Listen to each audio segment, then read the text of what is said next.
5 वर्षापासून जे काय आपल्या भारतात चाललेलं आहे ते म्हणजे मनाला एक खंत वाटून आतून.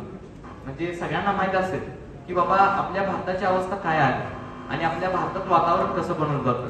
तर खरंच आपल्या भारतीय समाज एवढं म्हणजे मेंटॅलिटी लोकांनी अशी झालेली आहे काय हे बघण्यासाठी स्पेशल मी ऍडमिशन घेतलो.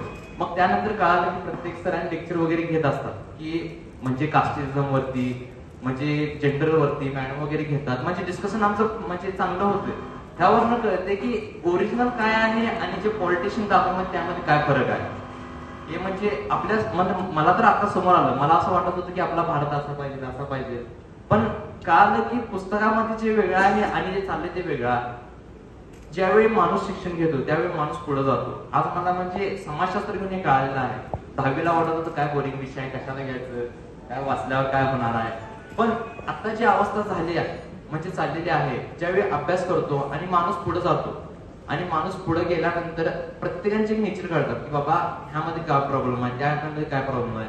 आता कालच्या पेक्षा सरांनी जे सांगितलेलं की निश एक मायक्रो आणि मॅक्रो लेवलला जे आपण बघतो की काय स्टडी पाहिजे, कसला पाहिजे, कारण काय आहे, ते भरपूर कळत येतो आणि आपण आपल्या भारताचं काय भविष्य सुधारू शकतो असं मला तर वाटतंय हे समाजशास्त्र शिकून. तर आपलं म्हणजे युनिव्हर्सिटी पण आपल्याला चांगली लाभलेली आहे. एवढी हिरवीगार युनिव्हर्सिटी, पाऊस वगैरे पडतो आणि जास्तीत जास्त म्हणजे ह्याचा फायदा घेण्याचा प्रयत्न करूया सगळेजण मिळून. आणि जे काही अंडरस्टँडिंग आहे कसं असतं सांगू काय, म्हणजे मी तर विद्यार्थी आहे असं नाही की मी हुशार आहे, मी पाठीमाग बसणाराच विद्यार्थी आहे. पण काय म्हणतात त्याला थ्री मध्ये डायलॉग आहे ना की काबिलियत बनव सक्सेस जगमार्गी आहे. हे गोष्ट बरोबर आहे. कारण की आपण काय चाललंय आपली पिढी काबिलियत म्हणत नाही, रट्टा माणूस पाठीमाग जातो. पण काबिलियत बनलो तर आपण पुढे जाणार.